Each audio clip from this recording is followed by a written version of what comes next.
ನಮಸ್ಕಾರ ಸ್ನೇಹಿತರೆ, ನಮ್ಮ ಮೋಟಿವೇಶನಲ್ ಸೌರಭ್ ಯೂಟ್ಯೂಬ್ ಚಾನೆಲ್ಗೆ ಸ್ವಾಗತ. ನೀವಿನ್ನೂ ನಮ್ಮ ಚಾನೆಲ್ಗೆ ಹೊಸಬರಾಗಿದ್ರೆ ಈಗಲೇ ನಮ್ಮ ಚಾನೆಲ್ ಅನ್ನು ತಪ್ಪದೇ ಸಬ್ಸ್ಕ್ರೈಬ್ ಮಾಡಿ ಮತ್ತು ಬೆಲ್ ಬಟನ್ ಅನ್ನು ಕ್ಲಿಕ್ ಮಾಡುವುದನ್ನು ಮರೆಯಬೇಡಿ.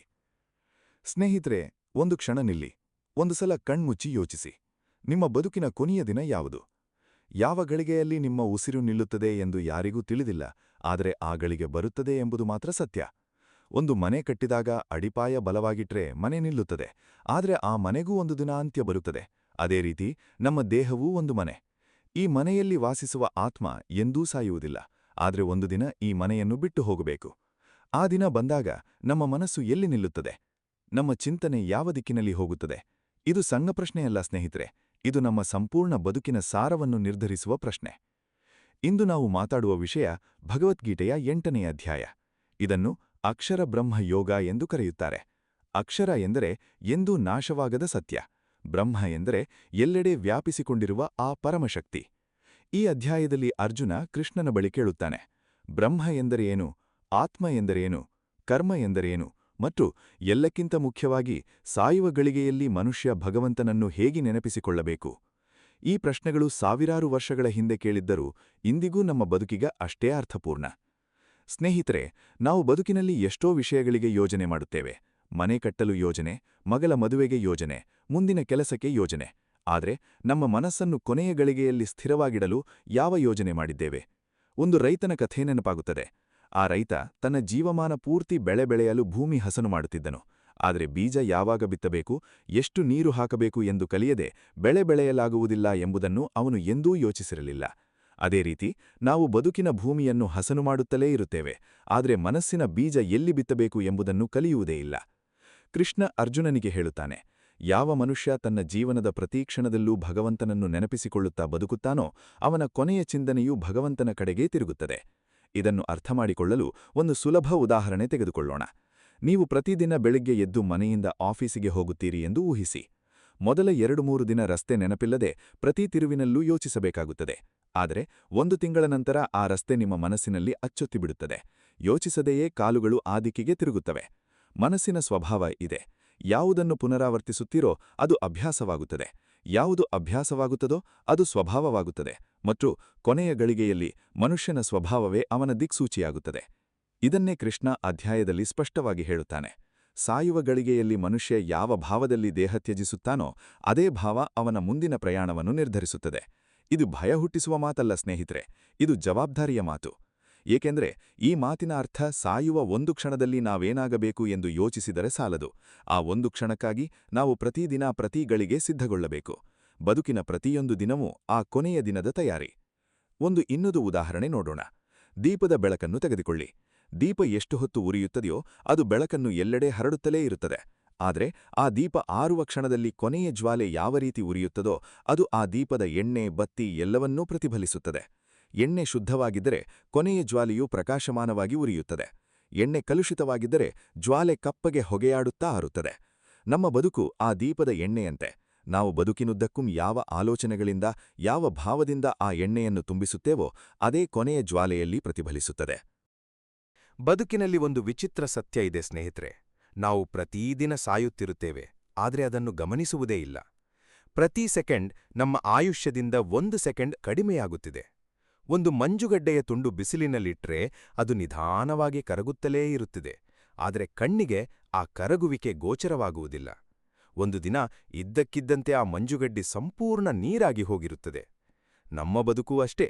ಇದ್ದಕ್ಕಿದ್ದಂತೆ ಒಂದು ದಿನ ಎಲ್ಲವೂ ಮುಗಿದಿರುತ್ತದೆ ಎಂದು ನಾವು ಅಂದುಕೊಳ್ಳುತ್ತೇವೆ, ಆದರೆ ವಾಸ್ತವದಲ್ಲಿ ಪ್ರತಿ ಕ್ಷಣವೂ ಆ ಅಂತ್ಯದ ಕಡೆಗೆ ನಡೆಯುತ್ತಿರುತ್ತೇವೆ.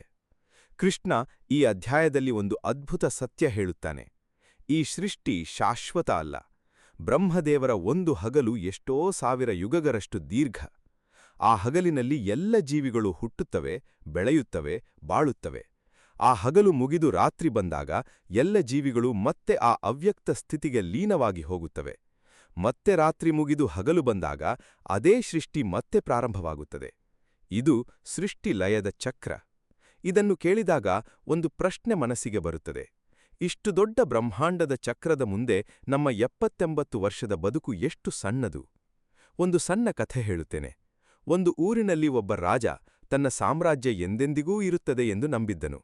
ಅವನು ತನ್ನ ಅರಮನೆಯ ಗೋಡೆಗಳನ್ನು ಬಂಗಾರದಿಂದ ಅಲಂಕರಿಸಿದ್ದನು. ಒಂದು ದಿನ ಒಬ್ಬ ಸಾಧು ಆ ಅರಮನೆಗೆ ಬಂದು ರಾಜನಿಗೆ ಹೇಳಿದನು, ರಾಜ, ಈ ಗೋಡೆಗಳು ಎಷ್ಟು ವರ್ಷ ಇರುತ್ತವೆ? ರಾಜ ಹೆಮ್ಮೆಯಿಂದ 1000 ವರ್ಷ ಎಂದನು. ಸಾಧು ಮುಂದೆ ಕೇಳಿದನು, ಮತ್ತು 1000 ವರ್ಷದ ನಂತರ? ರಾಜ ಮಾತಾಡಲಿಲ್ಲ. ಸಾಧು ಮುಂದುವರಿಸಿದನು, 1000 ವರ್ಷ ಎಂಬುದು ಕಾಲನ ದೃಷ್ಟಿಯಲ್ಲಿ ಒಂದು ಕ್ಷಣ ಮಾತ್ರ. ನಿನ್ನ ಬಂಗಾರದ ಗೋಡೆಗಳಿಗಿಂತ ನಿನ್ನ ಪ್ರಜೆಗಳ ಹೃದಯದಲ್ಲಿ ನೀನು ಕಟ್ಟುವ ಸ್ಥಾನ ಹೆಚ್ಚು ಬಾಳಿಕೆ ಬರುತ್ತದೆ. ಈ ಕಥೆಯ ಸಾರವೇನು? ಯಾವುದು ನಶ್ವರವೋ ಅದರ ಮೇಲೆ ನಮ್ಮ ಸಂಪೂರ್ಣ ಜೀವನವೊಂದು ಕಟ್ಟಿದರೆ ಆ ಜೀವನವೂ ಅಸ್ಥಿರವಾಗುತ್ತದೆ. ಕೃಷ್ಣ ಇಲ್ಲಿ 2 ಸ್ಥಿತಿಗಳ ಬಗ್ಗೆ ಹೇಳುತ್ತಾನೆ: ಕ್ಷರ ಮತ್ತು ಅಕ್ಷರ. ಕ್ಷರ ಎಂದರೆ ನಶಿಸುವ, ಬದಲಾಗುವ ಪ್ರಪಂಚ. ಅಕ್ಷರ ಎಂದರೆ ಎಂದೂ ನಾಶವಾಗದ ಆ ಪರಮ ಸತ್ಯ. ಈ ಪ್ರಪಂಚದಲ್ಲಿ ಕಾಣುವ ಪ್ರತಿಯೊಂದು ವಸ್ತುವು ಕ್ಷರ, ಬದಲಾಗುತ್ತಲೇ ಇರುತ್ತದೆ. ಹೂವು ಅರಳುತ್ತದೆ, ಬಾಡುತ್ತದೆ. ಸಂಬಂಧಗಳು ಬೆಳೆಯುತ್ತವೆ, ಬದಲಾಗುತ್ತವೆ. ದೇಹ ಬೆಳೆಯುತ್ತದೆ, ಮುಪ್ಪಾಗುತ್ತದೆ. ಆದರೆ ಈ ಎಲ್ಲ ಬದಲಾವಣೆಗಳ ಮಧ್ಯೆ ಯಾವುದೋ ಒಂದು ಅಚಲ, ಶಾಶ್ವತ ಸತ್ಯ ಇದೆ. ಅದನ್ನು ಗುರುತಿಸಿದವನೇ ನಿಜವಾದ ಜ್ಞಾನಿ. ಇದನ್ನು ಒಂದು ಸಮುದ್ರದ ಉದಾಹರಣೆಯಿಂದ ಅರ್ಥಮಾಡಿಕೊಳ್ಳೋಣ. ಸಮುದ್ರದ ಮೇಲ್ಭಾಗದಲ್ಲಿ ಅಲೆಗಳು ಏರುತ್ತವೆ, ಇಳಿಯುತ್ತವೆ. ಒಂದು ಅಲೆ ಹುಟ್ಟುತ್ತದೆ, ಸ್ವಲ್ಪ ಹೊತ್ತಿಗೆ ಅದು ಮಾಯವಾಗುತ್ತದೆ. ಆದರೆ ಆ ಅಲೆಗಳ ಆಳದಲ್ಲಿ ಸಮುದ್ರ ಶಾಂತವಾಗಿ, ಅಚಲವಾಗಿ ಇರುತ್ತದೆ. ಅಲೆಗಳ ಏರಿಳಿತವನ್ನೇ ಸಮುದ್ರ ಎಂದು ತಪ್ಪಾಗಿ ತಿಳಿದುಕೊಂಡರೆ ನಾವು ಸಮುದ್ರದ ನಿಜವಾದ ಆಳವನ್ನು ಎಂದೂ ಅರ್ಥಮಾಡಿಕೊಳ್ಳಲಾರೆವು. ಅದೇ ರೀತಿ ನಮ್ಮ ಬದುಕಿನಲ್ಲಿ ಬರುವ ಸುಖ, ದುಃಖ, ಲಾಭ, ನಷ್ಟ, ಯಶಸ್ಸು, ಅಪಯಶಸ್ಸು ಎಲ್ಲವೂ ಅಲೆಗಳಂತೆ. ಆದರೆ ಆ ಅಲೆಗಳ ಆಳದಲ್ಲಿ ನಮ್ಮ ಆತ್ಮ ಎಂಬ ಆ ಸಮುದ್ರ ಶಾಂತವಾಗಿ, ಅಚಲವಾಗಿ ಇರುತ್ತದೆ. ಸ್ನೇಹಿತರೆ, ನಾವು ಬದುಕಿನಲ್ಲಿ ಮಾಡುವ ಒಂದು ದೊಡ್ಡ ತಪ್ಪು ಏನು ಗೊತ್ತಾ? ನಾವು ಆ ಅಲೆಗಳ ಜೊತೆ ನಮ್ಮನ್ನು ಗುರುತಿಸಿಕೊಳ್ಳುತ್ತೇವೆ. ಒಂದು ಪ್ರಶಂಸೆ ಬಂದಾಗ ಆಕಾಶಕ್ಕೆ ಹಾರುತ್ತೇವೆ, ಒಂದು ನಿಂದನೆ ಬಂದಾಗ ಪಾತಾಳಕ್ಕೆ ಬೀಳುತ್ತೇವೆ. ಆದರೆ ಆ ಸಮುದ್ರದ ಆಳವನ್ನು ಅರಿತವನು ಗೊತ್ತಿರುತ್ತಾನೆ, ಮೇಲಿನ ಅಲೆಗಳು ಎಷ್ಟೇ ಬಿರುಸಾಗಿರಲಿ ಒಳಗಿನ ಶಾಂತಿ ಭಂಗವಾಗುವುದಿಲ್ಲ. ಇದನ್ನೇ ನಿಜವಾದ ಧೈರ್ಯ ಎಂದು ಕರೆಯಬಹುದು. ಇದು ಯಾವುದೋ ಪ್ರತಿಕೂಲ ಪರಿಸ್ಥಿತಿಯನ್ನು ಎದುರಿಸುವ ಧೈರ್ಯವಲ್ಲ, ಬದಲಾಗಿ ಎಲ್ಲಾ ಪರಿಸ್ಥಿತಿಗಳ ಮಧ್ಯೆ ಒಳಗಿನ ಶಾಂತಿಯನ್ನು ಕಾಪಾಡಿಕೊಳ್ಳುವ ಧೈರ್ಯ.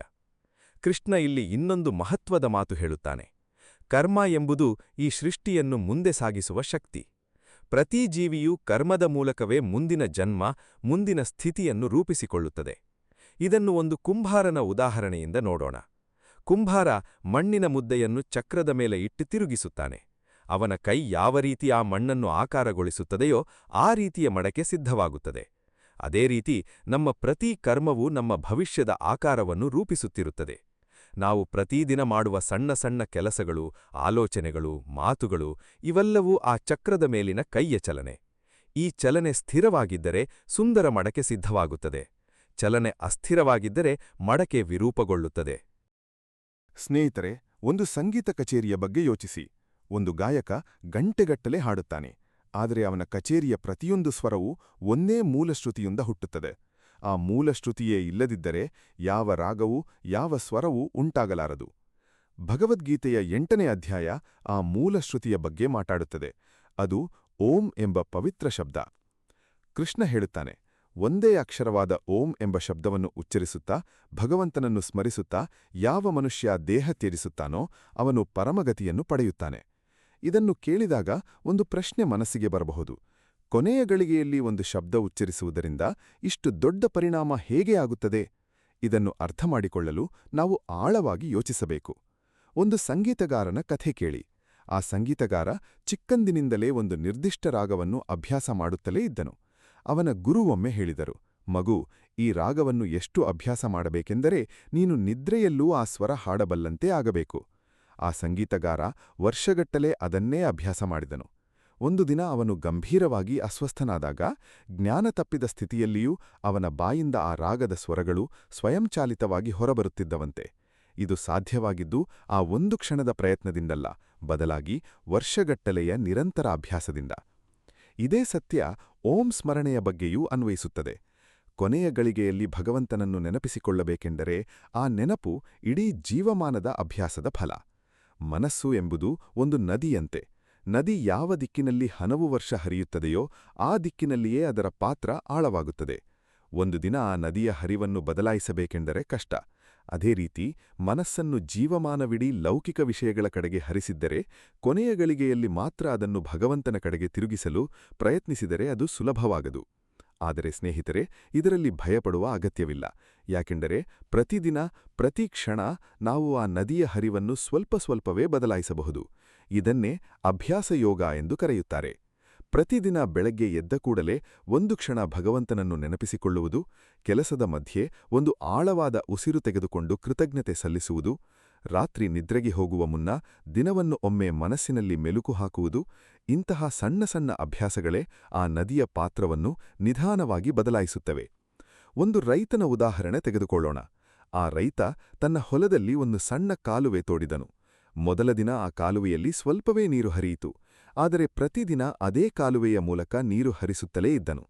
ಕೆಲವು ತಿಂಗಳುಗಳ ನಂತರ ಆ ಸಣ್ಣ ಕಾಲುವೆ ಆಳವಾಗಿ ಸ್ಥಿರವಾಗಿ ಮಾರ್ಪಟ್ಟಿತು. ಈಗ ಆ ಕಾಲುವೆಯ ಮೂಲಕ ನೀರು ಸ್ವಯಂಚಾಲಿತವಾಗಿ ಹರಿಯುತ್ತದೆ, ಯಾವುದೇ ಪ್ರಯತ್ನವಿಲ್ಲದೆ. ಮನಸ್ಸಿನ ಭಕ್ತಿಯ ಕಾಲುವೆಯೂ ಇದೇ ರೀತಿ. ಪ್ರಾರಂಭದಲ್ಲಿ ಪ್ರಯತ್ನಪೂರ್ವಕವಾಗಿ ಭಗವಂತನ ಸ್ಮರಣೆ ಮಾಡಬೇಕಾಗುತ್ತದೆ. ಆದರೆ ನಿರಂತರ ಅಭ್ಯಾಸದಿಂದ ಆ ಸ್ಮರಣೆ ಮನಸ್ಸಿನ ಸಹಜ ಸ್ವಭಾವವಾಗಿ ಮಾರ್ಪಡುತ್ತದೆ. ಇಲ್ಲಿ ಒಂದು ಮಹತ್ವದ ಅಂಶವನ್ನು ಗಮನಿಸಬೇಕು. ಓಂ ಎಂಬುದು ಕೇವಲ ಒಂದು ಶಬ್ದವಲ್ಲ, ಅದು ಸೃಷ್ಟಿಯ ಮೂಲ ಧ್ವನಿ ಎಂದು ಹೇಳುತ್ತಾರೆ. ಎಲ್ಲ ಭಾಷೆಗಳ ಎಲ್ಲ ಶಬ್ದಗಳ ಮೂಲ ಆ ಒಂದು ಧ್ವನಿ ಎಂದು ಪ್ರಾಚೀನರು ನಂಬಿದ್ದರು. ಆ ಧ್ವನಿಯನ್ನು ಸ್ಮರಿಸುವುದು ಎಂದರೆ ಆ ಮೂಲ ಸತ್ಯದ ಜೊತೆ ನಮ್ಮ ಪ್ರಜ್ಞೆಯನ್ನು ಒಂದುಗೂಡಿಸುವುದು. ಒಂದು ಮಗು ತನ್ನ ತಾಯಿಯ ಧ್ವನಿಯನ್ನು ಗರ್ಭದಲ್ಲಿಯೇ ಗುರುತಿಸುತ್ತದೆ ಎಂದು ವಿಜ್ಞಾನಿಗಳು ಹೇಳುತ್ತಾರೆ. ಹುಟ್ಟಿದ ನಂತರ 1000 ಧ್ವನಿಗಳ ನಡುವೆಯೂ ಆ ಮಗು ತಾಯಿಯ ಧ್ವನಿಯನ್ನು ಗುರುತಿಸಿ ಶಾಂತವಾಗುತ್ತದೆ. ಅದೇ ರೀತಿ ಆತ್ಮ ತನ್ನ ಮೂಲ ಧ್ವನಿಯನ್ನು ಗುರುತಿಸಿದಾಗ ಶಾಂತಿ ಪಡೆಯುತ್ತದೆ. ಸ್ನೇಹಿತರೆ, ಈ ಅಧ್ಯಾಯ ಒಂದು ಮುಖ್ಯ ಸಂದೇಶ ಕೊಡುತ್ತದೆ. ಬದುಕಿನ ಪ್ರತಿ ಸಣ್ಣ ಕ್ಷಣವೂ ಮಹತ್ವದ್ದು. ನಾವು ಆಗಾಗ ಮುಂದೆ ನೋಡೋಣ ಎಂದು ಆಧ್ಯಾತ್ಮಿಕ ವಿಷಯಗಳನ್ನು ಮುಂದೂಡುತ್ತೇವೆ. ವಯಸ್ಸಾದ ಮೇಲೆ ಪೂಜೆ ಮಾಡುತ್ತೇನೆ, ಈಗ ಕೆಲಸ ಮುಖ್ಯ ಎಂದು ಯೋಚಿಸುತ್ತೇವೆ. ಆದರೆ ಮನಸ್ಸಿನ ಅಭ್ಯಾಸ ಒಂದು ರಾತ್ರಿಯಲ್ಲಿ ಬೆಳೆಯುವುದಿಲ್ಲ, ಅದು ವರ್ಷಗಟ್ಟಲೆಯ ನಿರಂತರ ಪ್ರಯತ್ನದ ಫಲ. ಆದ್ದರಿಂದ ಇಂದೇ ಈ ಕ್ಷಣದಿಂದಲೇ ಆ ಅಭ್ಯಾಸ ಪ್ರಾರಂಭಿಸುವುದು ಜ್ಞಾನಿಯ ಲಕ್ಷಣ. ಒಂದು ಪ್ರಯಾಣಿಕನ ಕಥೆ ಹೇಳುತ್ತೇನೆ ಸ್ನೇಹಿತರೆ.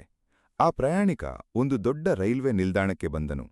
ಅಲ್ಲಿ 2 ಪ್ಲಾಟ್ಫಾರ್ಮ್ಗಳಿದ್ದವು.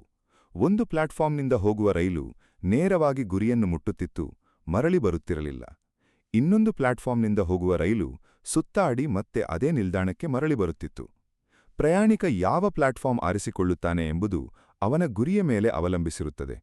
ಇದೇ ರೀತಿಯ ಒಂದು ಆಳವಾದ ಸತ್ಯವನ್ನು ಕೃಷ್ಣ ಈ ಅಧ್ಯಾಯದಲ್ಲಿ ಹೇಳುತ್ತಾನೆ. ಕೃಷ್ಣ ಹೇಳುತ್ತಾನೆ, ಆತ್ಮ ದೇಹ ತ್ಯಜಿಸಿದ ನಂತರ 2 ಮಾರ್ಗಗಳಲ್ಲಿ ಪ್ರಯಾಣಿಸಬಹುದು. ಒಂದು ಮಾರ್ಗ ಬೆಳಕಿನ, ಜ್ಞಾನದ, ಶುಭಕಾಲದ ಮಾರ್ಗ. ಈ ಮಾರ್ಗದಲ್ಲಿ ಪ್ರಯಾಣಿಸಿದ ಆತ್ಮ ಮರಳಿ ಈ ಸಂಸಾರ ಚಕ್ರಕ್ಕೆ ಬರುವುದಿಲ್ಲ, ಅದು ಪರಮಗತಿಯನ್ನು ಪಡೆಯುತ್ತದೆ. ಇನ್ನೊಂದು ಮಾರ್ಗ ಕತ್ತಲಿನ, ಧೂಮ್ರ, ಅಜ್ಞಾನದ ಮಾರ್ಗ. ಈ ಮಾರ್ಗದಲ್ಲಿ ಪ್ರಯಾಣಿಸಿದ ಆತ್ಮ ಮತ್ತೆ ಭೂಲೋಕಕ್ಕೆ ಮರಳುತ್ತದೆ, ಮತ್ತೆ ಜನ್ಮ-ಮೃತ್ಯುವಿನ ಚಕ್ರದಲ್ಲಿ ಸುತ್ತುತ್ತದೆ. ಇದನ್ನು ಸಾಂಕೇತಿಕವಾಗಿಯೂ ಅರ್ಥಮಾಡಿಕೊಳ್ಳಬಹುದು ಸ್ನೇಹಿತರೆ. ಬೆಳಕಿನ ಮಾರ್ಗ ಎಂದರೆ ಸ್ಪಷ್ಟತೆ, ಜ್ಞಾನ, ಶುದ್ಧ ಭಾವದಿಂದ ಬದುಕುವ ಮಾರ್ಗ. ಕತ್ತಲಿನ ಮಾರ್ಗ ಎಂದರೆ ಗೊಂದಲ, ಅಜ್ಞಾನ, ಮೋಹದಿಂದ ಆವೃತವಾದ ಬದುಕು. ನಾವು ಪ್ರತಿದಿನ ಈ 2 ಮಾರ್ಗಗಳಲ್ಲಿ ಒಂದನ್ನು ಆಯ್ಕೆ ಮಾಡುತ್ತಿರುತ್ತೇವೆ, ಗೊತ್ತಿದ್ದೋ ಗೊತ್ತಿಲ್ಲದೆಯೋ. ಒಂದು ಸಣ್ಣ ಸುಳ್ಳು ಹೇಳಿದಾಗ, ಒಂದು ಅಸೂಯೆಯ ಭಾವ ಮನಸ್ಸಿನಲ್ಲಿ ಬೆಳೆಸಿದಾಗ, ಸ್ವಾರ್ಥದಿಂದ ಯಾವುದೋ ಕೆಲಸ ಮಾಡಿದಾಗ, ಇವೆಲ್ಲವೂ ಆ ಕತ್ತಲಿನ ಮಾರ್ಗದ ಒಂದೊಂದು ಹೆಜ್ಜೆ. ಒಂದು ಸತ್ಯ ಮಾತಾಡಿದಾಗ, ಒಬ್ಬರಿಗೆ ನಿಷ್ಕಾಮ ಸಹಾಯ ಮಾಡಿದಾಗ, ಕಷ್ಟದಲ್ಲೂ ಸಂಯಮ ಕಾಪಾಡಿಕೊಂಡಾಗ, ಇವೆಲ್ಲವೂ ಬೆಳಕಿನ ಮಾರ್ಗದ ಒಂದೊಂದು ಹೆಜ್ಜೆ. ಒಂದು ಬೆಸ್ಸನ ಕಥೆ ನೆನಪಾಗುತ್ತದೆ. ಆ ಬೆಸ್ಸ ಪ್ರತಿದಿನ ಸಮುದ್ರಕ್ಕೆ ಹೋಗುತ್ತಿದ್ದನು. ಒಂದು ದಿನ ಭಾರೀ ಗಾಳಿ ಮಳೆ ಬರುವ ಸೂಚನೆ ಇದ್ದರೂ ಅವನು ಹೆಚ್ಚು ಮೀನು ಸಿಗುತ್ತದೆ ಎಂಬ ಆಸೆಯಿಂದ ಆಳ ಸಮುದ್ರಕ್ಕೆ ಹೋದನು. ದಾರಿಯಲ್ಲಿ ಅವನ ಸ್ನೇಹಿತ ಎಚ್ಚರಿಸಿದನು, ಆಕಾಶ ನೋಡು, ಮಳೆ ಬರುತ್ತದೆ, ಹಿಂದೆ ಹೋಗೋಣ. ಆದರೆ ಬೆಸ್ಸ ಕೇಳಲಿಲ್ಲ. ಅರ್ಧ ದಾರಿಯಲ್ಲಿ ದೊಡ್ಡ ಬಿರುಗಾಳಿ ಬಂದು ಅವನ ದೋಣಿ ಮುಳುಗುವ ಸ್ಥಿತಿಗೆ ಬಂದಿತು. ಆ ಕ್ಷಣದಲ್ಲಿ ಅವನಿಗೆ ಅರಿವಾಯಿತು, ದಿಕ್ಸೂಚಿ ಮುಂಚೆಯೇ ಗಮನಿಸಬೇಕಿತ್ತು, ಎಚ್ಚರಿಕೆಯ ಸಂಕೇತಗಳನ್ನು ಮುಂಚೆಯೇ ಅರ್ಥಮಾಡಿಕೊಳ್ಳಬೇಕಿತ್ತು. ಬದುಕಿನಲ್ಲೂ ಅಷ್ಟೇ, ಪ್ರತಿ ಕ್ಷಣ ನಮ್ಮ ಆಯ್ಕೆಗಳು ಯಾವ ದಿಕ್ಕಿಗೆ ಕೊಂಡೊಯ್ಯುತ್ತಿವೆ ಎಂದು ಗಮನಿಸುತ್ತಿರಬೇಕು. ಸ್ನೇಹಿತರೆ, ಇಲ್ಲಿ ಒಂದು ಪ್ರಮುಖ ಪ್ರಶ್ನೆ ಬರಬಹುದು. ಈ ಮಾರ್ಗಗಳ ಬಗ್ಗೆ ಯೋಚಿಸಿ ಭಯಪಡಬೇಕೇ? ಇಲ್ಲ, ಕೃಷ್ಣ ಈ ಜ್ಞಾನವನ್ನು ಭಯ ಹುಟ್ಟಿಸಲು ಹೇಳುತ್ತಿಲ್ಲ, ಬದಲಾಗಿ ಜಾಗೃತಿ ಮೂಡಿಸಲು ಹೇಳುತ್ತಿದ್ದಾನೆ. ಇದು ಒಂದು ವೈದ್ಯನ ಎಚ್ಚರಿಕೆಯಂತೆ. ವೈದ್ಯ ರೋಗಿಗೆ ಸಿಹಿ ಜಾಸ್ತಿ ತಿಂದರೆ ಮಧುಮೇಹ ಬರಬಹುದು ಎಂದು ಹೇಳಿದಾಗ ಅದು ಭಯ ಹುಟ್ಟಿಸುವ ಮಾತಲ್ಲ, ಎಚ್ಚರಿಕೆಯ ಮಾತು. ಆ ಎಚ್ಚರಿಕೆಯನ್ನು ಗಂಭೀರವಾಗಿ ತೆಗೆದುಕೊಂಡ ರೋಗಿ ತನ್ನ ಆಹಾರ ಪದ್ಧತಿಯನ್ನು ಬದಲಾಯಿಸಿ ಆರೋಗ್ಯವಾಗಿ ಇರುತ್ತಾನೆ. ಅದೇ ರೀತಿ ಈ ಆಧ್ಯಾತ್ಮಿಕ ಎಚ್ಚರಿಕೆಯನ್ನು ಗಂಭೀರವಾಗಿ ತೆಗೆದುಕೊಂಡವನು ತನ್ನ ಬದುಕಿನ ದಿಕ್ಕನ್ನು ಸರಿಪಡಿಸಿಕೊಳ್ಳುತ್ತಾನೆ. ಇನ್ನೊಂದು ಮಹತ್ವದ ಅಂಶ, ಈ ಎರಡು ಮಾರ್ಗಗಳ ಜ್ಞಾನ ಹೊಂದಿದ ಮನುಷ್ಯ ಎಂದೂ ಗೊಂದಲಕ್ಕೆ ಸಿಲುಕುವುದಿಲ್ಲ. ಒಂದು ಹಡಗಿನ ಕ್ಯಾಪ್ಟನ್ ಸಮುದ್ರದಲ್ಲಿ ಎಷ್ಟೇ ದೊಡ್ಡ ಬಿರುಗಾಳಿ ಬಂದರೂ ಗಾಬರಿಯಾಗುವುದಿಲ್ಲ, ಏಕೆಂದರೆ ಅವನಿಗೆ ದಿಕ್ಸೂಚಿಯ ಜ್ಞಾನ ಇರುತ್ತದೆ. ಅದೇ ರೀತಿ ಬದುಕಿನ ಈ ಆಧ್ಯಾತ್ಮಿಕ ದಿಕ್ಸೂಚಿಯ ಜ್ಞಾನ ಹೊಂದಿದವನು ಬದುಕಿನ ಯಾವುದೇ ಬಿರುಗಾಳಿಯಲ್ಲೂ ಧೃತಿ ಕೆಡುವುದಿಲ್ಲ. ಒಂದು ತಾಯಿಯ ಪ್ರೀತಿಯ ಬಗ್ಗೆ ಯೋಚಿಸಿ ಸ್ನೇಹಿತರೆ. ಮಗು ಎಷ್ಟು ಬಾರಿ ತಪ್ಪು ಮಾಡಿದ್ರೋ, ಎಷ್ಟು ದೂರ ಹೋದರೋ ತಾಯಿಯ ಪ್ರೀತಿ ಎಂದೂ ಕಡಿಮೆಯಾಗುವುದಿಲ್ಲ. ಮಗು ಒಂದು ಸಲ ಅಮ್ಮ ಎಂದು ಕರೆದರೆ ಸಾಕು, ತಾಯಿ ಎಲ್ಲವನ್ನೂ ಮರೆತು ಓಡಿಬರುತ್ತಾಳೆ. ಕೃಷ್ಣ ಈ ಅಧ್ಯಾಯದಲ್ಲಿ ಭಗವಂತನ ಬಗ್ಗೆ ಇದೇ ರೀತಿಯ ಒಂದು ಅದ್ಭುತ ಮಾತು ಹೇಳುತ್ತಾನೆ. ಕೃಷ್ಣ ಹೇಳುತ್ತಾನೆ, ಯಾವ ಭಕ್ತ ಅನ್ಯ ಚಿಂತೆಯಿಲ್ಲದೆ ನಿರಂತರವಾಗಿ ಭಗವಂತನನ್ನು ಸ್ಮರಿಸುತ್ತಾನೋ ಅಂತಹ ನಿತ್ಯ ಯೋಗಿಗೆ ಭಗವಂತ ಸುಲಭವಾಗಿ ಸಿಗುತ್ತಾನೆ. ಇಲ್ಲಿ ಅನನ್ಯಚೇತಃ ಎಂಬ ಪದ ಬರುತ್ತದೆ, ಅಂದ್ರೆ ಮನಸ್ಸನ್ನು ಬೇರೆ ಎಲ್ಲಿಯೂ ಹಂಚದೆ ಕೇವಲ ಒಂದೇ ದಿಕ್ಕಿಗೆ ಕೇಂದ್ರೀಕರಿಸುವುದು. ಇದನ್ನು ಒಂದು ಸೂಕ್ಷ್ಮ ಉದಾಹರಣೆಯಿಂದ ಅರ್ಥಮಾಡಿಕೊಳ್ಳೋಣ. ಒಂದು ಬಿಲ್ಲುಗಾರನ ಕಥೆ ಕೇಳಿ. ಆ ಬಿಲ್ಲುಗಾರ ಮರದ ಮೇಲಿನ ಗುರಿಯನ್ನು ಗುರಿಯಾಗಿಸಿಕೊಂಡಿದ್ದನು. ಗುರು ಕೇಳಿದನು, ಏನು ಕಾಣುತ್ತಿದೆ? ಶಿಷ್ಯ ಹೇಳಿದನು, ಮರ, ಎಲೆಗಳು, ಹಕ್ಕಿ, ಗುರಿ ಎಲ್ಲವೂ ಕಾಣುತ್ತಿದೆ. ಗುರು, ಬಾಣ ಬಿಡಬೇಡ ಎಂದನು. ಎರಡನೇ ಶಿಷ್ಯನಿಗೆ ಗುರು ಅದೇ ಪ್ರಶ್ನೆ ಕೇಳಿದಾಗ ಆ ಶಿಷ್ಯ ಹೇಳಿದನು, ನನಗೆ ಕೇವಲ ಗುರಿಯ ಕೇಂದ್ರಬಿಂದು ಕಾಣುತ್ತಿದೆ, ಬೇರೇನೂ ಕಾಣುತ್ತಿಲ್ಲ. ಗುರು ಸಂತೋಷದಿಂದ, ಈಗ ಬಾಣ ಬಿಡು ಎಂದನು. ಆ ಬಾಣ ನೇರವಾಗಿ ಗುರಿಯನ್ನು ಮುಟ್ಟಿತು. ಇದೇ ಅನನ್ಯಚೇತಃ ಎಂಬ ಮಾತಿನ ಸಾರ. ಮನಸ್ಸಿನ ಸಂಪೂರ್ಣ ಶಕ್ತಿ ಒಂದೇ ದಿಕ್ಕಿಗೆ ಭಗವಂತನ ಸ್ಮರಣೆಯ ಕಡೆಗೆ ಕೇಂದ್ರೀಕರಿಸಿದಾಗ ಆ ಭಕ್ತಿಯ ಧಾರೆ ಎಷ್ಟು ಬಲವಾಗಿ ಹರಿಯುತ್ತದೆ ಎಂಬುದನ್ನು ಅನುಭವಿಸಿಯೇ ಗೊತ್ತಾಗಬೇಕು. ಇದನ್ನು ಸಾಧಿಸಲು ಕಠಿಣ ತಪಸ್ಸು ಬೇಕಿಲ್ಲ, ಬೆಟ್ಟ ಹತ್ತಿ ಕಾಡಿಗೆ ಹೋಗಬೇಕಿಲ್ಲ. ನಮ್ಮ ದಿನನಿತ್ಯದ ಕೆಲಸಗಳ ಮಧ್ಯವೇ ಪ್ರತಿ ಕೆಲಸವನ್ನು ಭಗವಂತನಿಗೆ ಅರ್ಪಿಸುತ್ತಾ ಮಾಡುವುದರಿಂದ ಈ ಏಕಾಗ್ರತೆ ಸಾಧ್ಯ. ಒಂದು ಶಿಲ್ಪಿಯ ಕಥೆ ಹೇಳುತ್ತೇನೆ. ಒಬ್ಬ ಶಿಲ್ಪಿ ಒಂದು ದೇವಸ್ಥಾನದ ಮುಖ್ಯ ವಿಗ್ರಹ ಕೆತ್ತುತ್ತಿದ್ದನು. ಜನ ಅವನನ್ನು ಕೇಳಿದರು, ಎಷ್ಟು ವರ್ಷ ಆಗುತ್ತದೆ ಇದನ್ನು ಕೆತ್ತಲು? ಅವನು ಹೇಳಿದನು, ಗೊತ್ತಿಲ್ಲ, ನಾನು ಸಮಯ ನೋಡುತ್ತಿಲ್ಲ. ಪ್ರತಿ ಉಳಿಯ ಹೊಡೆತದಲ್ಲೂ ನಾನು ಭಗವಂತನನ್ನು ಕಾಣುತ್ತಿದ್ದೇನೆ. ಅವನ ಪ್ರತಿ ಕೆಲಸವೂ ಒಂದು ಧ್ಯಾನವಾಗಿತ್ತು. ಅವನ ಕೈ ಕಲ್ಲನ್ನು ಕೆತ್ತುತ್ತಿತ್ತು, ಆದರೆ ಮನಸ್ಸು ಭಗವಂತನಲ್ಲಿ ಮುಳುಗಿತ್ತು. ಇದೇ ನಿಜವಾದ ಯೋಗ. ಕೈ ಕೆಲಸ ಮಾಡುತ್ತಿರಲಿ, ಮನಸ್ಸು ಭಗವಂತನ ಸ್ಮರಣೆಯಲ್ಲಿರಲಿ. ಸ್ನೇಹಿತರೆ, ಭಗವಂತ ಸುಲಭವಾಗಿ ಸಿಗುತ್ತಾನೆ ಎಂದು ಕೃಷ್ಣ ಹೇಳಿದ್ದು ಒಂದು ಬಹಳ ಆಶಾದಾಯಕ ಮಾತು.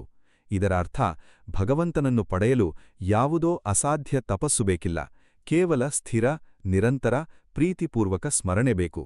ಒಂದು ಮಗು ತಾಯಿಯ ಬಳಿ ಬರಲು ಯಾವುದೇ ಯೋಗ್ಯತೆ ಸಾಧಿಸಬೇಕಿಲ್ಲ, ಕೇವಲ ಅಮ್ಮ ಎಂದು ಕರೆದರೆ ಸಾಕು. ಅದೇ ರೀತಿ ಭಗವಂತನ ಬಳಿ ಬರಲು ಕೇವಲ ಪ್ರೀತಿಪೂರ್ವಕ ಸ್ಥಿರ ಸ್ಮರಣೆ ಸಾಕು. ಸ್ನೇಹಿತರೆ, ಒಂದು ಪ್ರಶ್ನೆ ಕೇಳುತ್ತೇನೆ. ಸ್ವರ್ಗದಲ್ಲಿರುವ ಸುಖ ಎಷ್ಟು ಕಾಲ ಇರುತ್ತದೆ? ಎಂದೆಂದಿಗೂ ಇರುತ್ತದೆಯೇ? ಕೃಷ್ಣ ಈ ಅಧ್ಯಾಯದಲ್ಲಿ ಒಂದು ಆಶ್ಚರ್ಯಕರ ಸತ್ಯ ಹೇಳುತ್ತಾನೆ. ಬ್ರಹ್ಮಲೋಕದವರೆಗಿನ ಎಲ್ಲಾ ಲೋಕಗಳು, ಎಲ್ಲಾ ಸ್ಥಾನಗಳು ಪುನರಾವರ್ತನೆಗೆ ಒಳಪಟ್ಟಿವೆ. ಅಂದರೆ ಎಷ್ಟೇ ಉನ್ನತ ಸ್ಥಾನ ಸಿಕ್ಕರೂ ಅದರ ಕಾಲಾವಧಿ ಮುಗಿದ ಮೇಲೆ ಮತ್ತೆ ಮರಳಬೇಕು. ಆದರೆ ಆ ಪರಮಸ್ಥಾನವನ್ನು ಪಡೆದವನು ಮಾತ್ರ ಮರಳಿ ಬರುವುದಿಲ್ಲ. ಇದನ್ನು ಒಂದು ಸುಂದರ ಉದಾಹರಣೆಯಿಂದ ಅರ್ಥಮಾಡಿಕೊಳ್ಳೋಣ. ಒಂದು ಮಗು ಜಾತ್ರೆಗೆ ಹೋಗುತ್ತದೆ. ಅಲ್ಲಿ ಒಂದು ತಿರುಗುವ ಚಕ್ರ, ಅಂದರೆ ಜಾಯಿಂಟ್ ವೀಲ್ ಇರುತ್ತದೆ. ಮಗು ಆ ಚಕ್ರದಲ್ಲಿ ಕುಳಿತು ಮೇಲೆ ಹೋಗುತ್ತದೆ. ಎಷ್ಟು ಸಂತೋಷ! ಎತ್ತರದಿಂದ ಊರಿಡೀ ಕಾಣುತ್ತದೆ.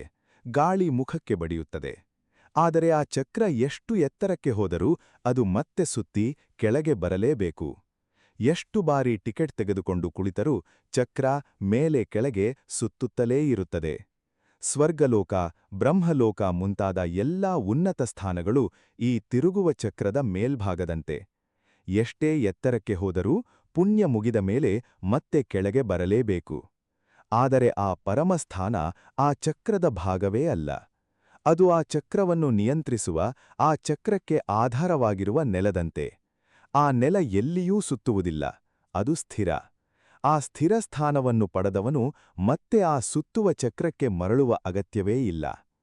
ಸ್ನೇಹಿತರೆ, ಇದು ನಮ್ಮ ಬದುಕಿಗೂ ಅನ್ವಯಿಸುತ್ತದೆ. ನಾವು ಬದುಕಿನಲ್ಲಿ ಎಷ್ಟು ಸುಖಗಳನ್ನು ಬಯಸುತ್ತೇವೆ? ಒಳ್ಳೆಯ ಕೆಲಸ, ದೊಡ್ಡ ಮನೆ, ಬಂಗಾರದ ಆಭರಣ, ಪ್ರಶಂಸೆ, ಗೌರವ ಇವೆಲ್ಲವೂ ಸಿಕ್ಕಾಗ ಸಂತೋಷವಾಗುತ್ತದೆ, ಇದು ಸತ್ಯ. ಆದರೆ ಈ ಸುಖಗಳೆಲ್ಲವೂ ಆ ತಿರುಗುವ ಚಕ್ರದ ಭಾಗ. ಒಂದು ಕೆಲಸ ಸಿಕ್ಕರೆ ಸ್ವಲ್ಪ ದಿನದಲ್ಲಿ ಮತ್ತೊಂದು ದೊಡ್ಡ ಕೆಲಸದ ಆಸೆ ಹುಟ್ಟುತ್ತದೆ. ಒಂದು ಮನೆ ಕಟ್ಟಿದರೆ ಸ್ವಲ್ಪ ದಿನದಲ್ಲಿ ಅದನ್ನು ಇನ್ನೂ ದೊಡ್ಡದು ಮಾಡಬೇಕು ಎನ್ನುವ ಆಸೆ ಹುಟ್ಟುತ್ತದೆ. ಈ ಆಸೆಗಳ ಚಕ್ರ ಎಂದೂ ನಿಲ್ಲುವುದಿಲ್ಲ. ಒಂದು ಆಸೆ ಪೂರ್ತಿಯಾದ ಕೂಡಲೇ ಮತ್ತೊಂದು ಆಸೆ ಹುಟ್ಟುತ್ತದೆ. ಒಂದು ವ್ಯಾಪಾರಿಯ ಕಥೆ ಕೇಳಿ. ಆ ವ್ಯಾಪಾರಿ 1,00,000 ಸಂಪಾದಿಸಿದ ಮೇಲೆ ನೆಮ್ಮದಿಯಾಗುತ್ತೇನೆ ಎಂದು ಯೋಚಿಸಿದನು. 1,00,000 ಸಂಪಾದಿಸಿದಾಗ 10,00,000 ಬೇಕು ಎಂಬ ಆಸೆ ಹುಟ್ಟಿತು. 10,00,000 ಸಂಪಾದಿಸಿದಾಗ ಕೋಟಿ ಬೇಕು ಎಂದನು. ಕೋಟಿ ಸಂಪಾದಿಸಿದಾಗ ಇನ್ನೂ ಹೆಚ್ಚು ಬೇಕು ಎಂದನು. ಮುಪ್ಪಿನ ಕಾಲದಲ್ಲಿ ಅವನು ಹಿಂದೆ ತಿರುಗಿ ನೋಡಿದಾಗ ತನ್ನ ಸಂಪೂರ್ಣ ಬದುಕು ಆ ಒಂದು ಎಂದೂ ಮುಗಿಯದ ಆಸೆಯ ಚಕ್ರದಲ್ಲಿಯೇ ಕಳೆದು ಹೋಗಿದೆ ಎಂದು ಅರಿವಾಯಿತು. ಒಂದು ಕ್ಷಣವೂ ಅವನು ನಿಜವಾದ ತೃಪ್ತಿ ಅನುಭವಿಸಲಿಲ್ಲ. ಇದನ್ನು ಕೇಳಿದಾಗ, ಹಾಗಾದರೆ ಬದುಕಿನಲ್ಲಿ ಏನೂ ಆಸೆ ಪಡಬಾರದೆ ಎಂಬ ಪ್ರಶ್ನೆ ಬರಬಹುದು. ಅಲ್ಲ ಸ್ನೇಹಿತರೆ, ಬದುಕಿನ ಸಣ್ಣ ಸುಖಗಳನ್ನು ಅನುಭವಿಸುತ್ತಲೇ ಆ ಒಂದು ಶಾಶ್ವತ ಸತ್ಯದ ಅರಿವನ್ನು ಎಂದೂ ಮರೆಯಬಾರದು ಎಂಬುದು ಕೃಷ್ಣನ ಸಂದೇಶ. ಒಂದು ಪ್ರವಾಸಿ ದಾರಿಯ ಸುಂದರ ದೃಶ್ಯಗಳನ್ನು ನೋಡುತ್ತಾ ಆನಂದಿಸಬಹುದು, ಆದರೆ ಗುರಿಯನ್ನು ಮರೆಯಬಾರದು. ಎಲ್ಲಾ ದೃಶ್ಯಗಳನ್ನೇ ಗುರಿಯೆಂದು ತಪ್ಪಾಗಿ ತಿಳಿದುಕೊಂಡರೆ ಆ ಪ್ರವಾಸಿ ಎಂದೂ ತನ್ನ ನಿಜವಾದ ಗುರಿಯನ್ನು ತಲುಪುವುದಿಲ್ಲ. ಇಲ್ಲಿ ಒಂದು ಮಹತ್ವದ ವ್ಯತ್ಯಾಸ ಗಮನಿಸಬೇಕು.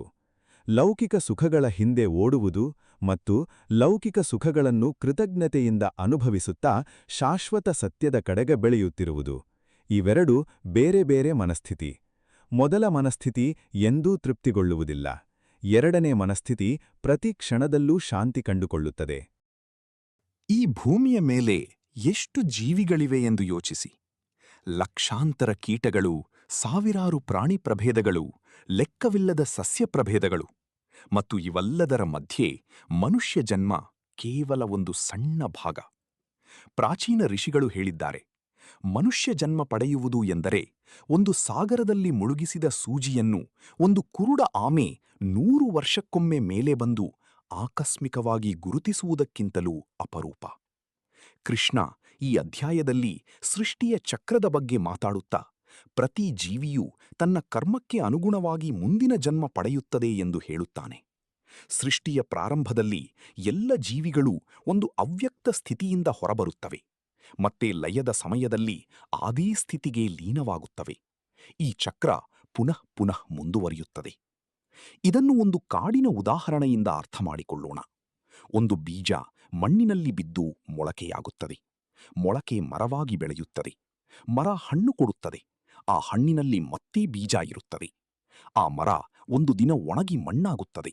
ಆದರೆ ಅದು ಕೊಟ್ಟ ಬೀಜಗಳಿಂದ ಮತ್ತೆ ಹೊಸ ಮರಗಳು ಹುಟ್ಟುತ್ತವೆ. ಈ ಚಕ್ರ ಕಾಡಿನಲ್ಲಿ ಎಂದೆಂದಿಗೂ ಮುಂದುವರಿಯುತ್ತದೆ. ಜೀವಸೃಷ್ಟಿಯ ಚಕ್ರವೂ ಇದೇ ರೀತಿ.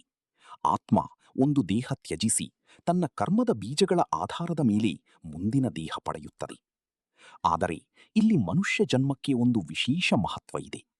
ಪ್ರಾಣಿಗಳಿಗೆ, ಕೀಟಗಳಿಗೆ ತಮ್ಮ ಸ್ವಭಾವದಿಂದ ಹೊರಬರಲು ಸಾಧ್ಯವಿಲ್ಲ. ಒಂದು ಹುಲಿ ಎಂದೂ ಅಹಿಂಸೆಯ ಬಗ್ಗೆ ಯೋಚಿಸಲಾರದು. ಅದರ ಸ್ವಭಾವವೇ ಬೇಟೆಯಾಡುವುದು. ಆದರೆ ಮನುಷ್ಯನಿಗೆ ಒಂದು ವಿಶೇಷ ಶಕ್ತಿ ಇದೆ, ವಿವೇಚನೆಯ ಶಕ್ತಿ, ಆಯ್ಕೆಯ ಸ್ವಾತಂತ್ರ್ಯ. ಮನುಷ್ಯ ಮಾತ್ರ ತನ್ನ ಸ್ವಭಾವವನ್ನು ಅರ್ಥ ಮಾಡಿಕೊಂಡು ಅದನ್ನು ಮೀರಿ ಬೆಳೆಯುವ ಸಾಮರ್ಥ್ಯ ಹೊಂದಿದ್ದಾನೆ. ಇದೇ ಮನುಷ್ಯ ಜನ್ಮದ ಅಮೂಲ್ಯತೆ. ಒಂದು ಶಿಲ್ಪದ ಕಥೆ ಹೇಳುತ್ತೇನೆ. ಒಂದು ದೊಡ್ಡ ಬಂಡೆಯಲ್ಲಿ ಒಂದು ಸುಂದರ ವಿಗ್ರಹ ಅಡಗಿರುತ್ತದೆ ಎಂದು ಶಿಲ್ಪಿಗಳು ಹೇಳುತ್ತಾರೆ. ಶಿಲ್ಪಿ ಮಾಡುವ ಕೆಲಸ ಕೇವಲ ಆ ಅನಗತ್ಯ ಭಾಗಗಳನ್ನು ತೆಗೆದುಹಾಕುವುದು. ಆಗ ಒಳಗಿನ ವಿಗ್ರಹ ಪ್ರಕಟವಾಗುತ್ತದೆ. ಮನುಷ್ಯ ಜನ್ಮವೂ ಇದೇ ರೀತಿ. ನಮ್ಮೊಳಗೆ ಆ ಪರಮ ಸತ್ಯ ಮುಂಚೆಯೇ ಇದೆ. ಆದರೆ ಅಜ್ಞಾನ, ಮೋಹ, ಅಹಂಕಾರ ಎಂಬ ಅನಗತ್ಯ ಪದರಗಳು ಅದನ್ನು ಮುಚ್ಚಿವೆ. ಮನುಷ್ಯ ಜನ್ಮ ಆ ಪದರಗಳನ್ನು ತೆಗೆದುಹಾಕಿ ಒಳಗಿನ ಸತ್ಯವನ್ನು ಪ್ರಕಟಪಡಿಸುವ ಒಂದು ಅಪರೂಪದ ಅವಕಾಶ. ಸ್ನೇಹಿತರೆ, ಈ ಅವಕಾಶವನ್ನು ಎಷ್ಟು ಜನ ಸದುಪಯೋಗ ಮಾಡಿಕೊಳ್ಳುತ್ತಾರೆ? ಬಹಳ ಜನ ತಮ್ಮ ಸಂಪೂರ್ಣ ಜೀವನವನ್ನು ಕೇವಲ ಊಟ, ನಿದ್ರೆ, ಭಯ ಮತ್ತು ಸಂತಾನೋತ್ಪತ್ತಿಯ ಸುತ್ತಲೇ ಕಳೆಯುತ್ತಾರೆ. ಇದು ಪ್ರಾಣಿಗಳೂ ಮಾಡುವ ಕೆಲಸ. ಮನುಷ್ಯ ಜನ್ಮವನ್ನು ನಿಜವಾಗಿ ಅರ್ಥಪೂರ್ಣ ಮಾಡುವುದು ಆ ಆತ್ಮಜ್ಞಾನದ ಅರಿವು, ಆ ಶಾಶ್ವತ ಸತ್ಯದ ಶೋಧ. ಒಂದು ಅಮೂಲ್ಯ ಹೀರೇಕಲ್ಲನ್ನು ಯಾರಾದರೂ ಸಾಧಾರಣ ಕಲ್ಲಿನಂತೆ. ಒಂದು ಚಿತ್ರಕಾರನ ಬಗ್ಗೆ ಯೋಚಿಸಿ ಸ್ನೇಹಿತರೆ. ಚಿತ್ರಕಾರನ ಮನಸ್ಸಿನಲ್ಲಿ ಒಂದು ಸುಂದರ ಚಿತ್ರದ ಕಲ್ಪನೆ ಇರುತ್ತದೆ. ಇದು ಅವ್ಯಕ್ತ ಸ್ವರೂಪ. ಆ ಕಲ್ಪನೆ ಬಣ್ಣ, ಕುಂಚ, ಕ್ಯಾನ್ವಾಸ್ ಮೂಲಕ ಒಂದು ನಿಜವಾದ ಚಿತ್ರವಾಗಿ ಮಾರ್ಪಡುತ್ತದೆ. ಇದು ವ್ಯಕ್ತ ಸ್ವರೂಪ. ಎರಡೂ ಒಂದೇ, ಚಿತ್ರಕಾರನ ಎರಡು ಅಭಿವ್ಯಕ್ತಿಗಳು. ಭಗವಂತನೂ ಇದೇ ರೀತಿ ವ್ಯಕ್ತ ಮತ್ತು ಅವ್ಯಕ್ತ ಎಂಬ ಎರಡು ಸ್ವರೂಪಗಳಲ್ಲಿ ಇರುತ್ತಾನೆ ಎಂದು ಕೃಷ್ಣ ಈ ಅಧ್ಯಾಯದಲ್ಲಿ ಹೇಳುತ್ತಾನೆ. ಕೃಷ್ಣ ಹೇಳುತ್ತಾನೆ, ಆ ಪರಮಪುರುಷ ಎಲ್ಲಾ ಜೀವಿಗಳಲ್ಲೂ ನೆಲೆಸಿದ್ದಾನೆ, ಎಲ್ಲಾ ಕ್ರಿಯೆಗಳ ಸಾಕ್ಷಿಯಾಗಿದ್ದಾನೆ. ಅವನು ಎಲ್ಲಾ ಯಜ್ಞಗಳ, ಎಲ್ಲಾ ಪೂಜೆಗಳ ಅಂತಿಮ ಸ್ವೀಕಾರಕರ್ತ. ಇದನ್ನು ಒಂದು ಸುಂದರ ಉದಾಹರಣೆಯಿಂದ ಅರ್ಥ ಮಾಡಿಕೊಳ್ಳೋಣ. ಒಂದು ಮನೆಯಲ್ಲಿ ಹಲವು ಕೋಣೆಗಳಿರುತ್ತವೆ. ಅಡಿಗೆ ಮನೆ, ಮಲಗುವ ಕೋಣೆ, ಪೂಜಾ ಕೋಣೆ. ಆದರೆ ಆ ಮನೆಯಲ್ಲಿ ವಿದ್ಯುತ್ ಸಂಪರ್ಕ ಒಂದೇ ಮೂಲದಿಂದ ಬರುತ್ತದೆ. ಪ್ರತಿ ಕೋಣೆಯ ಬೆಳಕು ಬೇರೆ ಬೇರೆಯಾಗಿ ಕಂಡರೂ ಆ ಎಲ್ಲಾ ಬೆಳಕಿನ ಮೂಲ ಒಂದೇ. ಅದೇ ರೀತಿ ಪ್ರತಿ ಜೀವಿಯಲ್ಲೂ ಕಾಣುವ ಪ್ರಜ್ಞೆಯ ಬೆಳಕು ಬೇರೆ ಬೇರೆಯಾಗಿ ಕಂಡರೂ ಆ ಪ್ರಜ್ಞೆಯ ಮೂಲ ಒಂದೇ ಪರಮಪುರುಷ. ಸ್ನೇಹಿತರೆ, ಈ ಸತ್ಯವನ್ನು ಅರ್ಥ ಮಾಡಿಕೊಂಡಾಗ ಒಂದು ಅದ್ಭುತ ಬದಲಾವಣೆ ನಮ್ಮ ದೃಷ್ಟಿಕೋನದಲ್ಲಿ ಆಗುತ್ತದೆ. ನಾವು ಬೇರೆಯವರನ್ನು ನೋಡುವ ರೀತಿಯೇ ಬದಲಾಗುತ್ತದೆ. ಒಬ್ಬ ಬಡವ, ಒಬ್ಬ ಶ್ರೀಮಂತ, ಒಬ್ಬ ಶತ್ರು, ಒಬ್ಬ ಮಿತ್ರ, ಎಲ್ಲರ ಒಳಗೂ ಆ ಒಂದೇ ಪ್ರಜ್ಞೆ ನೆಲೆಸಿದೆ ಎಂದು ಅರ್ಥ ಮಾಡಿಕೊಂಡಾಗ ಭೇದ ಭಾವ ಕರಗುತ್ತವೆ.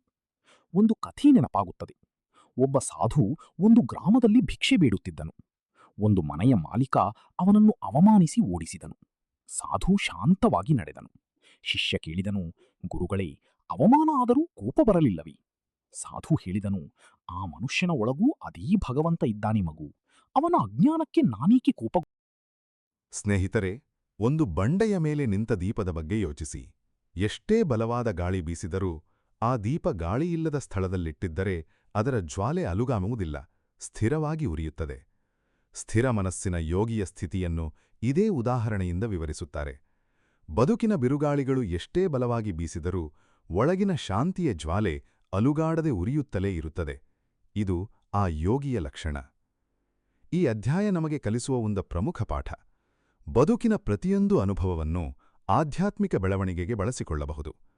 ಸುಖ ಬಂದಾಗ ಕೃತಜ್ಞತೆ ಬೆಳೆಸಿಕೊಳ್ಳುವುದು, ದುಃಖ ಬಂದಾಗ ಸಹನೆ ಬೆಳೆಸಿಕೊಳ್ಳುವುದು, ಅವಮಾನ ಆದಾಗ ಕ್ಷಮೆಯ ಗುಣ ಬೆಳೆಸಿಕೊಳ್ಳುವುದು, ಯಶಸ್ಸು ಸಿಕ್ಕಾಗ ವಿನಯ ಬೆಳೆಸಿಕೊಳ್ಳುವುದು. ಪ್ರತಿ ಪರಿಸ್ಥಿತಿಯೂ ಒಂದು ಪಾಠ. ಜೀವನವೇ ಒಂದು ದೊಡ್ಡ ಗುರುಕುಲ.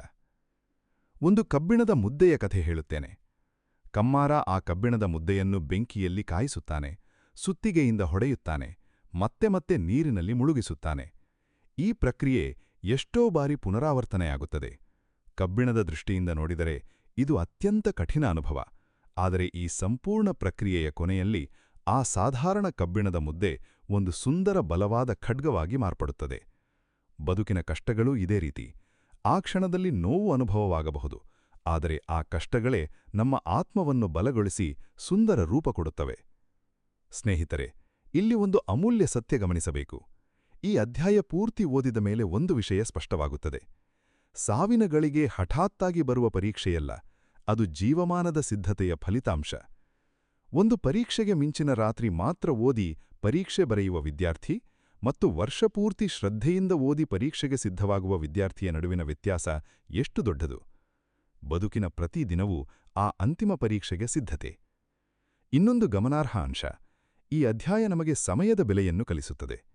ಬ್ರಹ್ಮಾಂಡದ ಅಗಾಧ ಕಾಲಮಾನದ ಮುಂದೆ ನಮ್ಮ ಬದುಕು ಎಷ್ಟು ಸಣ್ಣದು ಎಂಬುದನ್ನು ಅರ್ಥಮಾಡಿಕೊಂಡಾಗ ಪ್ರತಿ ಕ್ಷಣದ ಮಹತ್ವ ಗೊತ್ತಾಗುತ್ತದೆ. ಒಂದು ಪ್ರವಾಸಿ ಸೀಮಿತ ಸಮಯದ ಪ್ರವಾಸಕ್ಕೆ ಹೋದಾಗ ಪ್ರತಿ ಕ್ಷಣವನ್ನು ಅಮೂಲ್ಯವಾಗಿ ಬಳಸುತ್ತಾನೆ, ಯಾಕೆಂದರೆ ಆ ಪ್ರವಾಸ ಮುಗಿಯುತ್ತದೆ ಎಂದು ಅವನಿಗೆ ಗೊತ್ತಿರುತ್ತದೆ. ಬದುಕನ್ನು ಈ ರೀತಿ ನೋಡಿದರೆ ಆಲಸ್ಯ, ವಿಳಂಬ, ಸೋಮಾರಿತನಕ್ಕೆ ಸ್ಥಳವಿರುವುದಿಲ್ಲ. ಒಂದು ಸಂಗೀತ ಶಾಲೆಯ ಶಿಕ್ಷಕನ ಕಥೆ ನೆನಪಾಗುತ್ತದೆ. ಆ ಶಿಕ್ಷಕ 80 ವರ್ಷದವರಾಗಿದ್ದರೂ ಪ್ರತಿದಿನ ಬೆಳಿಗ್ಗೆ 4 ಗಂಟೆಗೆ ಎದ್ದು ಸಂಗೀತ ಸಾಧನೆ ಮಾಡುತ್ತಿದ್ದರು. ಒಬ್ಬ ಶಿಷ್ಯ ಕೇಳಿದನು, ಗುರುಗಳೇ, ಇಷ್ಟು ವಯಸ್ಸಾದ ಮೇಲೂ ಏಕೆ ಇಷ್ಟು ಶ್ರದ್ಧೆಯಿಂದ ಅಭ್ಯಾಸ ಮಾಡುತ್ತೀರಿ? ಗುರು ನಗುತ್ತಾ ಹೇಳಿದರು, ಮಗು, ನಾಳೆ ಎಷ್ಟು ದಿನ ಇದೆ ಎಂದು ಯಾರಿಗೆ ಗೊತ್ತು? ಪ್ರತಿದಿನ ಬಂದಾಗ ಅದನ್ನು ಪೂರ್ಣವಾಗಿ ಬಾಳಬೇಕು. ಸಂಗೀತದ ಪ್ರತಿ ಸ್ವರವನ್ನು ಪರಿಪೂರ್ಣವಾಗಿ ಸಾಧಿಸಬೇಕು ಎಂಬುದೇ ನನ್ನ ಗುರಿ. ಇದೇ ರೀತಿಯ ಶ್ರದ್ಧೆ ಆಧ್ಯಾತ್ಮಿಕ ಪಥದಲ್ಲೂ ಬೇಕಾಗುತ್ತದೆ. ವಯಸ್ಸಿನ ಮಿತಿಯಿಲ್ಲದೆ ಪ್ರತಿದಿನವನ್ನು ಪೂರ್ಣವಾಗಿ ಬಾಳುವ ಶ್ರದ್ಧೆ. ಸ್ನೇಹಿತರೆ, ಬದುಕಿನ ಪ್ರಯಾಣದಲ್ಲಿ ಒಂದು ಕ್ಷಣವಿದೆ, ಎಲ್ಲವೂ ಸ್ಪಷ್ಟವಾಗುವ ಕ್ಷಣ. ಆ ಕ್ಷಣ ಬರುವುದು ಯಾವಾಗ ಎಂದು ಯಾರಿಗೂ ಗೊತ್ತಿಲ್ಲ. ಆದರೆ ಆ ಕ್ಷಣಕ್ಕಾಗಿ ನಾವು ಸಿದ್ಧವಾಗಿರಬೇಕು ಎಂಬುದು ಈ ಅಧ್ಯಾಯ ಪೂರ್ತಿ ಕೃಷ್ಣ ಕಲಿಸಿದ ಸಾರ. ಇಂದು ನಾವು ಕಲಿತ ಎಲ್ಲಾ ವಿಷಯಗಳನ್ನು ಒಂದುಗೂಡಿಸಿ ನೋಡೋಣ. ಒಂದು ದೀಪ ಆರುವ ಕ್ಷಣದಲ್ಲಿ ಎಣ್ಣೆಯ ಶುದ್ಧತೆ ಪ್ರತಿಫಲಿಸುತ್ತದೆ ಎಂದು ಕಲಿತೆವು. ಆ ಶುದ್ಧತೆ ಒಂದು ರಾತ್ರಿಯ ಪ್ರಯತ್ನದಿಂದ ಬರುವುದಿಲ್ಲ, ಅದು ಜೀವಮಾನದ ಸಾಧನೆಯ ಫಲ. ಸಮುದ್ರದ ಆಳದಲ್ಲಿ ಶಾಂತಿಯಿರುತ್ತದೆ, ಮೇಲ್ಭಾಗದಲ್ಲಿ ಅಲೆಗಳು ಏರಿಳಿಯುತ್ತವೆ ಎಂಬುದನ್ನು ಅರ್ಥಮಾಡಿಕೊಂಡೆವು. ಬೆಳಕಿನ ಮಾರ್ಗ ಮತ್ತು ಕತ್ತಲಿನ ಮಾರ್ಗ ಎಂಬ ಎರಡು ದಿಕ್ಕುಗಳ ಬಗ್ಗೆ ತಿಳಿದೆವು. ತಿರುಗುವ ಚಕ್ರದಂತಿರುವ ಲೌಕಿಕ ಸುಖಗಳ ಮಿತಿಯನ್ನು ಗ್ರಹಿಸಿದೆವು. ಮನುಷ್ಯ ಜನ್ಮ ಎಷ್ಟು ಅಪರೂಪ, ಎಷ್ಟು ಅಮೂಲ್ಯ ಎಂಬುದನ್ನು ಅರ್ಥಮಾಡಿಕೊಂಡೆವು. ಕಸ್ತೂರಿ ಮೃಗ ತನ್ನೊಳಗಿನ ಪರಿಮಳವನ್ನು ಹೊರಗೆ ಹುಡುಕುವಂತೆ ನಾವು ಆನಂದವನ್ನು ಹೃದಯದ ಆಳದಲ್ಲಿ ಬಿಟ್ಟು ಹೊರಗೆ ಹುಡುಕುತ್ತಿದ್ದೇವೆ ಎಂಬ ಸತ್ಯವನ್ನು ಗ್ರಹಿಸಿದೆವು. ಮತ್ತು ಕಮ್ಮಾರನ ಸುತ್ತಿಗೆಯ ಹೊಡೆತದಂತೆ ಬದುಕಿನ ಕಷ್ಟಗಳೇ ನಮ್ಮನ್ನು ಬಲಗೊಳಿಸುತ್ತವೆ ಎಂಬ ಅರಿವು ಪಡೆದೆವು. ಈ ಎಲ್ಲಾ ಪಾಠಗಳ ಸಾರ ಒಂದೇ: ಬದುಕು ಒಂದು ಅಮೂಲ್ಯ ಅವಕಾಶ. ಈ ಅವಕಾಶವನ್ನು ಎಚ್ಚರಿಕೆಯಿಂದ, ಜಾಗೃತಿಯಿಂದ, ಪ್ರೀತಿಯಿಂದ ಬಳಸಿಕೊಳ್ಳಬೇಕು. ಪ್ರತಿ ಉಸಿರು, ಪ್ರತಿ ಕ್ಷಣ, ಪ್ರತಿ ಆಲೋಚನೆ ನಮ್ಮ ಆಂತರಿಕ ದೀಪವನ್ನು ಶುದ್ಧಗೊಳಿಸಲು ಅಥವಾ ಕಲುಷಿತಗೊಳಿಸಲು ಬಳಸಬಹುದು. ಆ ಆಯ್ಕೆ ನಮ್ಮ ಕೈಯಲ್ಲಿಯೇ ಇದೆ. ಸ್ನೇಹಿತರೆ, ಇಂದಿನಿಂದಲೇ ಒಂದು ಸಂಕಲ್ಪ ಮಾಡೋಣ. ಪ್ರತಿದಿನ ಬೆಳಗ್ಗೆ ಎದ್ದ ಕೂಡಲೇ ಒಂದು ಕ್ಷಣ ಆ ಪರಮಶಕ್ತಿಗೆ ಕೃತಜ್ಞತೆ ಸಲ್ಲಿಸೋಣ. ದಿನದ ಮಧ್ಯೆ ಎಷ್ಟೇ ಕೆಲಸ ಇದ್ದರೂ ಒಂದು ಕ್ಷಣ ಆಳವಾದ ಉಸಿರು ತೆಗೆದುಕೊಂಡು ಒಳಗಿನ ಶಾಂತಿಯನ್ನು ಸ್ಪರ್ಶಿಸೋಣ. ರಾತ್ರಿ ನಿದ್ರೆಗೆ ಹೋಗುವ ಮುನ್ನ ದಿನವನ್ನು ಮೆಲುಕು ಹಾಕಿ ಯಾವುದೇ ತಪ್ಪು ಮಾಡಿದ್ದರೆ ಕ್ಷಮೆ ಕೇಳಿ ಮನಸ್ಸನ್ನು ಹಗುರುಗೊಳಿಸಿ ನಿದ್ರಿಸೋಣ. ಇಂತಹ ಸಣ್ಣ ಸಣ್ಣ ಅಭ್ಯಾಸಗಳೇ ಆ ದೊಡ್ಡ ಪರಿವರ್ತನೆಯ ಬೀಜಗಳು. ಯಾವ ದಿನ ನಮ್ಮ ಪ್ರಯಾಣದ ಕೊನೆಯ ಗಳಿಗೆ ಬರುತ್ತದೆಯೋ ಆ ದಿನ ನಮ್ಮ ಮುಖದಲ್ಲಿ ಭಯವಲ್ಲ, ಶಾಂತಿಯ ಮುಗುಳ್ನಗೆ ಇರಲಿ. ಆ ಗಳಿಗೆಯಲ್ಲಿ ನಮ್ಮ ಮನಸ್ಸು ಯಾವುದೇ ಆತಂಕ, ಪಶ್ಚಾತ್ತಾಪ ಇಲ್ಲದೆ ಸಂಪೂರ್ಣ ತೃಪ್ತಿಯಿಂದ ಆ ಪರಮಶಕ್ತಿಯ ಕಡೆಗೆ ತಿರುಗಲಿ. ಇದನ್ನು ಸಾಧಿಸಲು ಇಂದಿನಿಂದಲೇ, ಈ ಕ್ಷಣದಿಂದಲೇ ಪ್ರಾರಂಭಿಸೋಣ. ಯಾಕೆಂದರೆ ಆ ಕೊನೆಯ ಗಳಿಗೆಯ ಶಾಂತಿ ಇಂದಿನ ಪ್ರಯತ್ನದ ಫಲವೇ ಹೊರತು ಮತ್ತೇನೂ ಅಲ್ಲ. ನೆನಪಿಡಿ ಸ್ನೇಹಿತರೆ, ನಾವು ಈ ದೇಹವಲ್ಲ, ನಾವು ಆ ಎಂದೂ ನಾಶವಾಗದ ಅಕ್ಷರತತ್ವದ ಒಂದು ಅಂಶ. ಈ ಸತ್ಯವನ್ನು ಹೃದಯದಲ್ಲಿ ಅಚ್ಚೊತ್ತಿಕೊಂಡು ಬದುಕಿದರೆ ಯಾವ ಭಯವೂ ನಮ್ಮನ್ನು ಅಲುಗಾಡಿಸಲಾರದು, ಯಾವ ಬಿರುಗಾಳಿಯೂ ನಮ್ಮ ಒಳಗಿನ ಶಾಂತಿಯನ್ನು ಕದಡಲಾರದು. ಇಂದಿನಿಂದ ಪ್ರತಿ ಕ್ಷಣವನ್ನೂ ಆ ಪರಮಸತ್ಯದ ಜಾಗೃತಿಯಿಂದ ಬಾಳೋಣ. ಇದೇ ಭಗವದ್ಗೀತೆಯ 8ನೇ ಅಧ್ಯಾಯ ನಮಗೆ ನೀಡುವ ಅಮೂಲ್ಯ ಕೊಡುಗೆ. ಇದಿಷ್ಟು ಈ ಸಂಚಿಕೆಯ ವಿಷಯವಾಗಿದೆ. ಈ ಸಂಚಿಕೆಯ ಅನಿಸಿಕೆ, ಅಭಿಪ್ರಾಯಗಳನ್ನ ತಪ್ಪದೇ ನಮ್ಮೊಂದಿಗೆ ಹಂಚಿಕೊಳ್ಳಿ ಮತ್ತು ಲೈಕ್ ಮಾಡುವುದನ್ನು ಮರೆಯಬೇಡಿ. ಈ ಸಂಚಿಕೆ ನಿಮಗೆ ಇಷ್ಟವಾಗಿದ್ದಲ್ಲಿ ಹರೇ ಕೃಷ್ಣ ಎಂದು ಕಮೆಂಟ್ ಮಾಡಿ ಅಥವಾ ನಿಮ್ಮಿಷ್ಟದ ದೇವರ ಹೆಸರನ್ನು ಕಮೆಂಟ್ನಲ್ಲಿ ಬರೆಯಿರಿ. ಆ ಭಗವಂತನು ನಿಮ್ಮೆಲ್ಲರನ್ನೂ ಆಶೀರ್ವಾದಿಸಲಿ. ವಂದನೆಗಳು.